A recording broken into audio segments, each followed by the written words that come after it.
That morning was all fun and sexy games for Brenna until her flirty hot barista turned out to be an inhuman, cunning trickster with voracious desires.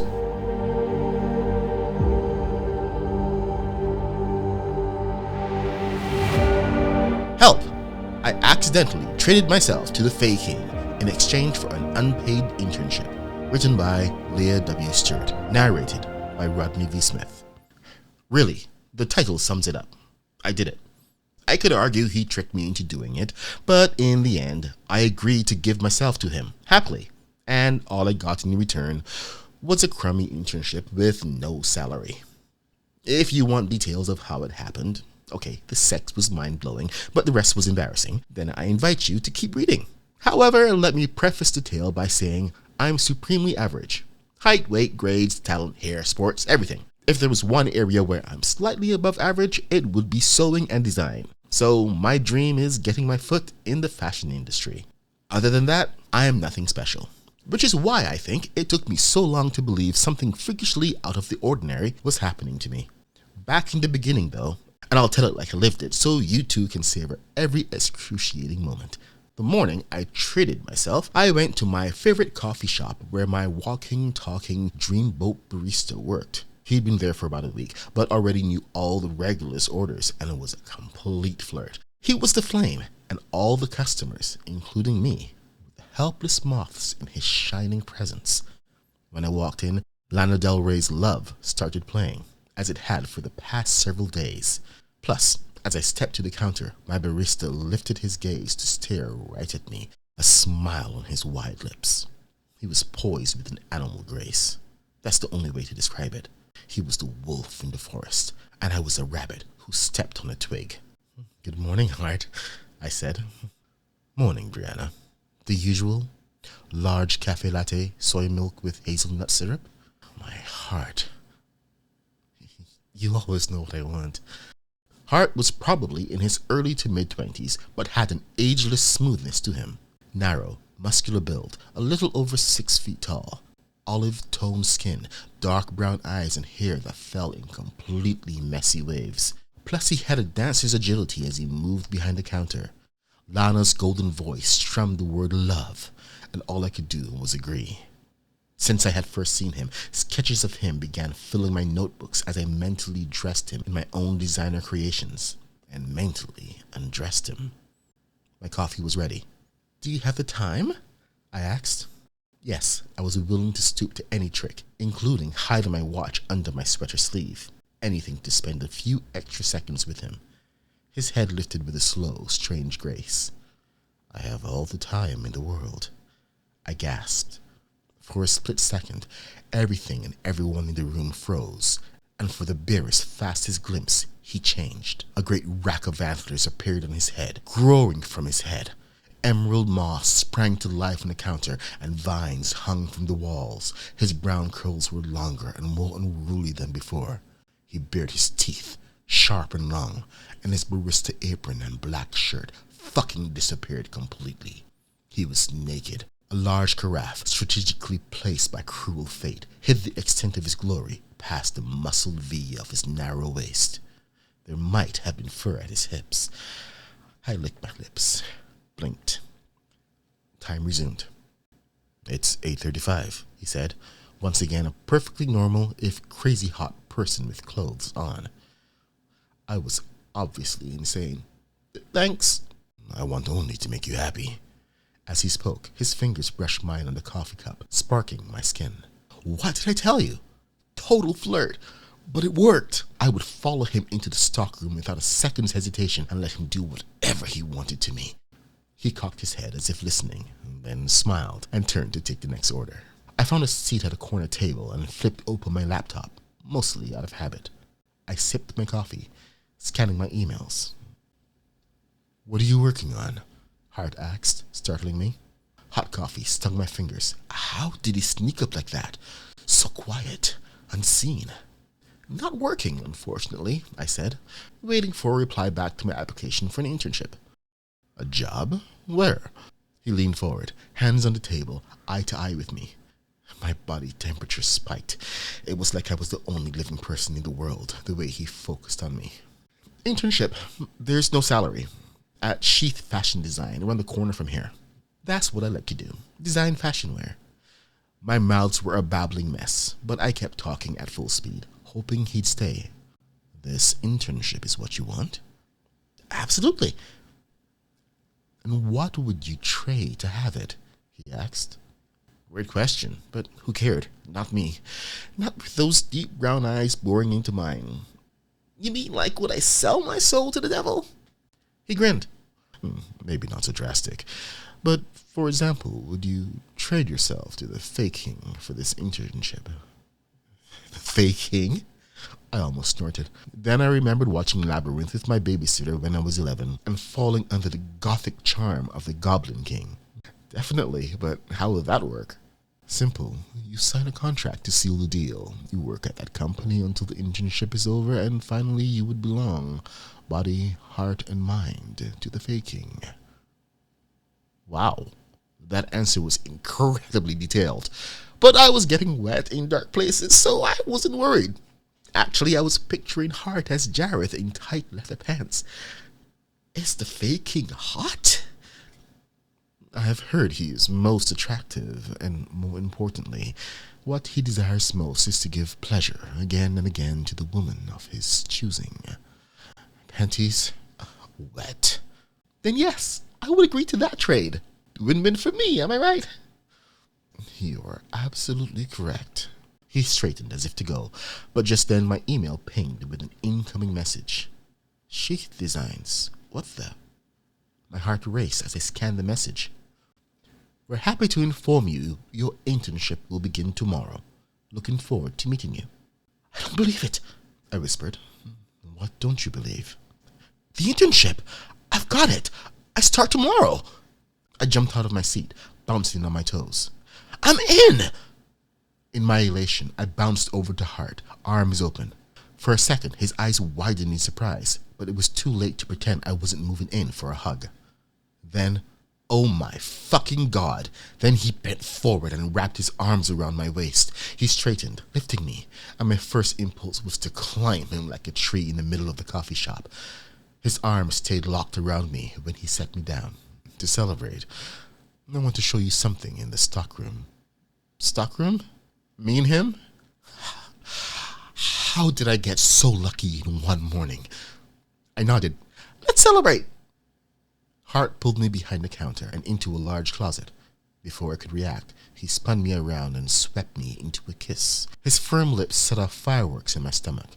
Tongues clashed as he claimed my mouth for his own. I clutched his shoulders, wanting much more of him, while he lifted me onto a low shelf. Heart pounding, lungs desperate for air. I gasped, and my legs parted of their own accord. It was as though my body wasn't mine to control. It was already his. He wedged in between my knees, up close. He was even more mouth-wateringly attractive.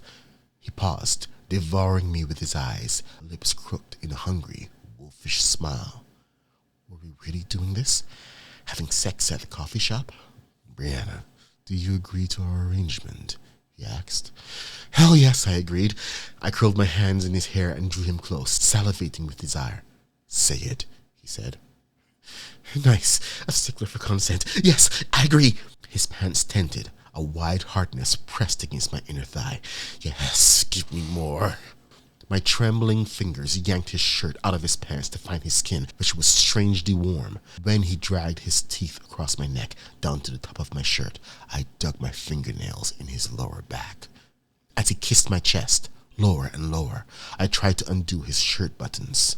Impatient with my fumbling, he finally ripped off the apron, then tore his shirt open, sending buttons spraying across the floor. My sweater was suddenly over my head and off. With a quick twist at my back, my bra fell away. My nipples were peaked like tiny mountains, chest heaving for breath. He stopped to look at me. For a moment, I was knocked off balance by his expression of worship, how he reverently cupped my breasts and took one nipple in his mouth, then sucked, gently at first, then harder. I was lost to the sensation of that hot, wet pressure, and almost immediately ready for him to put that mouth elsewhere. He must have read my mind. Leaning lower, he ran his mouth down my chest to my belly, hands working at my pants. He lifted my hips, and somehow my jeans were suddenly a crumpled pile on the floor, my panties with them. I was naked. He gripped my thighs as though losing control of himself, half bowing before me and taking me in with his eyes.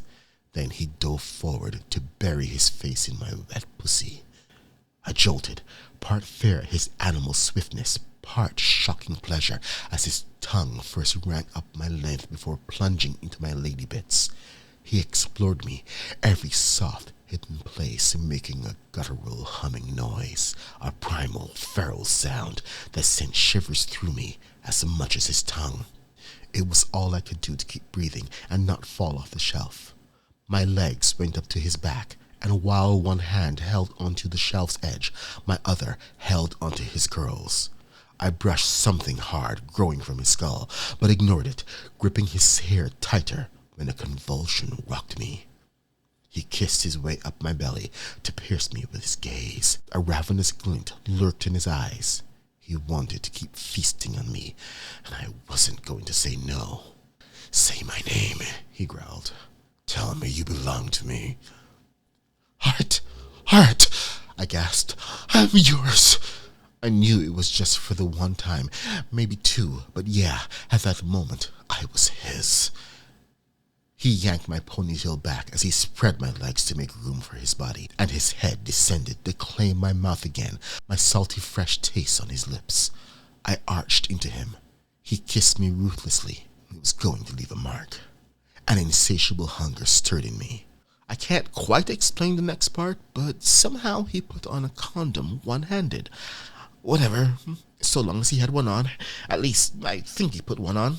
He spread my legs wider, nudging at the entrance of my wet, aching pussy with his rigid erection. That felt larger than it looked. Something much too big for me was trying to get in there. I wriggled. "Heart, I don't think you fit." "Shh," he said, and his hushing was a command. I fell silent instantly. He placed a hand on my forehead and whispered something in a foreign language. I tingled, growing warmer. My thighs relaxed, and this time, as he pressed my entrance, his impossibly wide dick slid in, and in, and in. I cried out in pleasure at the intense pressure. He grazed my collarbone with teeth, left kisses down my chest, and then sucked, nipped at my nipple, taking his time as I adjusted to his impossible size. He thrusted gently, moving his hips slowly until I responded. I pressed a hand to the wall behind me and shouted his name. Too late. I forgot there was an entire coffee shop of people behind the thin door, but I couldn't stop. My other hand went around his hips to his ass that contracted with each thrust. Skin became soft fur and then warm skin again. My hand moved to the center of his ass and grabbed his tail at the base of his spine. Tail? Wait. No, there was no tail. I dug my fingernails in, clearly losing my mind from the orgasm growing in my core. I banged against the wall, hanging on as he pounded into me. An orgasm rippled through me, spiraling on, and I screamed his name. He arched back and with a final great thrust, shouted triumphantly in answer to my orgasm. I felt the flutters of his dick as it pulsed with his orgasm, and my legs tightened behind his back. Sweaty skin rubbed on sweaty skin. We held onto each other, catching our breath. "There," he said finally, and kissed my forehead. "I should get back to work, but I will see you again soon." It was at that moment I returned to reality. Talk about the walk of shame. Everyone there must have heard my shouting. My face blazed with heat, and I scrambled to get my clothes on. Somehow, he was dressed before me, shirt buttoned and everything in place. He took my hand to lead me out. In the shop, though, no one turned to look or seemed to have noticed. In fact, the coffee shop had an eerie, hushed calm to it. Hart tugged my hand. I'm happy you accepted the trade. Me too, I practically giggled. Wait, sorry, what trade? Our agreement. Yourself. Your life to the faking in exchange for the internship. At the end of your stay at the company, you will belong to me. It was then, and only then, that warning bells went off in my head. You're mistaken. I don't belong to you or anyone. But you do. You signed the contract. Whoa! I didn't sign anything, I said, getting nervous. I might have enjoyed the fabulously quickie sex in the stockroom, but this was ridiculous. Yes, you did. He leaned closer, and his breath, like a summer breeze, tickled my ear and neck. You signed your name all over my body, just as I signed mine on yours. Right. It was obviously time to go. Gotta run. Bye. The next day, I skipped the coffee shop and went straight to work. In less than 1 hour, I was yelled at, overheard a co-worker crying in the bathroom, got my ass slapped by my new boss, and was told I attended the morning meetings to take the coffee order. I sat wedged into a dark corner, laptop on my knees, hastily writing down the steady stream of convoluted orders. Whip soy, no fat, double espresso shot, a flat white, low-fat milk, no foam, I repeated. One of the designers sighed. Really? If you can't do this, what good are you? For the love of Prada, I wasn't even getting paid to be abused. Have them hurry, another said. There's the perfect cafe around the corner. I smiled and nodded. Not a chance. That's the coffee shop with the crazy barista who thinks he owns me because he sexed me up. There was a knock on the door. Before anyone could answer, it swung wide, and there he was. Hart, with his godlike splendor and barista apron, carrying a to-go tray filled with coffee cups and a bag for pastries. He glowed. I blinked. No, but the light hit him just right, glinting off his unruly mahogany locks and model-perfect face. His effect on the room was immediate. Designers and management alike buzzed, asking if he modeled, suggesting a new look next spring for him. Smile dazzling, he scanned the room until his gaze fell on me. Brianna.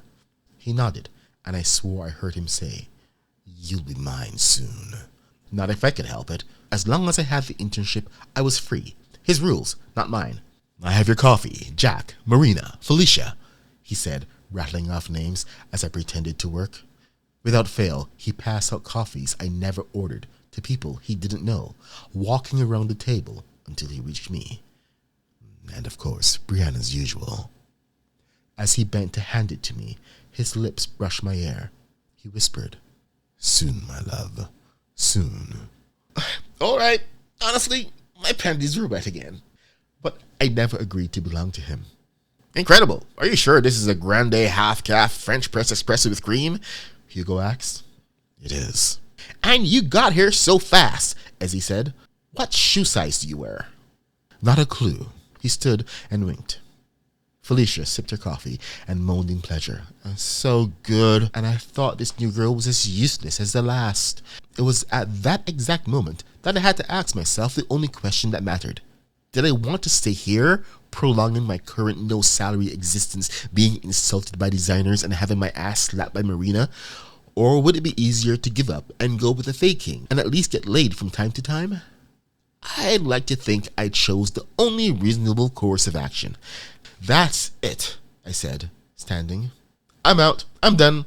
Internship is over. You can't just walk out. Silence, mortal. Hart's voice rang like a crack of thunder, shaking the floor with its power. Brianna has decided. She gives herself to the faking. Faye would be an amazing look for next summer. Would you be available? Carmen started. I didn't hear the rest, because the instant I gave Hart my hand, the room began to transform. The walls dissolved into cavernous rock. Water dripped. The table became an altar, decked with flowers and vines and stalactites hung from the cave ceiling.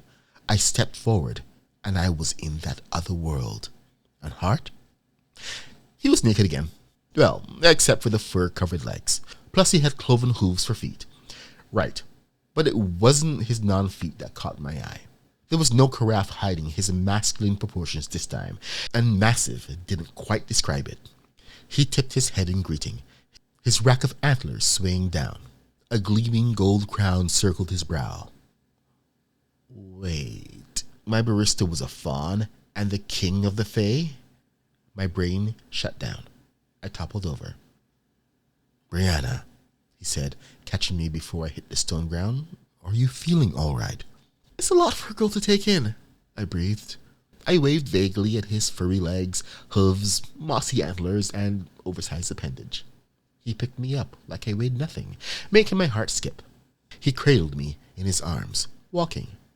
My dearest, your pleasure is my only desire. I have cast a spell so you can take all of me in. Oh, that explained a lot. At a peek at his backside, I got a look at his short, furry tail at the top of his muscular goat legs. Plus, his antlers were really, really huge. I'm sorry, but you are so much hornier than I'm used to. My dearest, you have no idea. His gaze grew predatorial, and a frisson fluttered up from my core. Unfortunately, I will not be able to shower your delectable body with attention for a while. There has been an uprising in my absence. Is that supposed to make sense to me? Suffice to say, your life as a mortal human is in danger, and for your safety, I'm afraid I will have to keep you in here. He stepped into an underground cell. Whoa, nope. Being locked up was not part of our deal. I wiggled to get loose, and he set me on my feet, firmly, on the inside of the cell. I know it's not ideal, but, he said, motioning to the stone walls where various chains, cuffs, and oddly tantalizing torture devices were hanging. There are snacks in the dungeon. The door clanged shut behind him.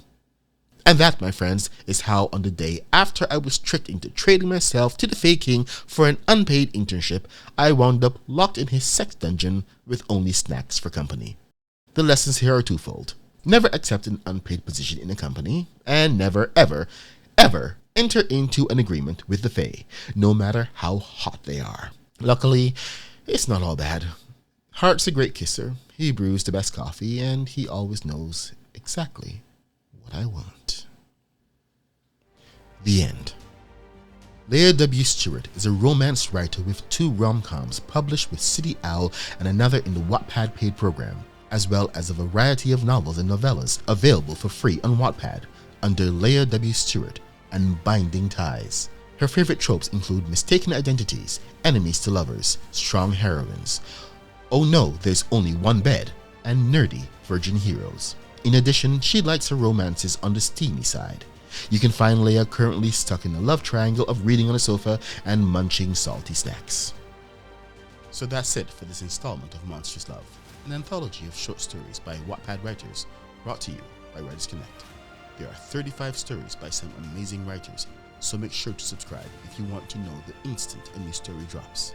We're publishing at least 2 new stories daily from February 1st to the 14th, so there's lots to check out.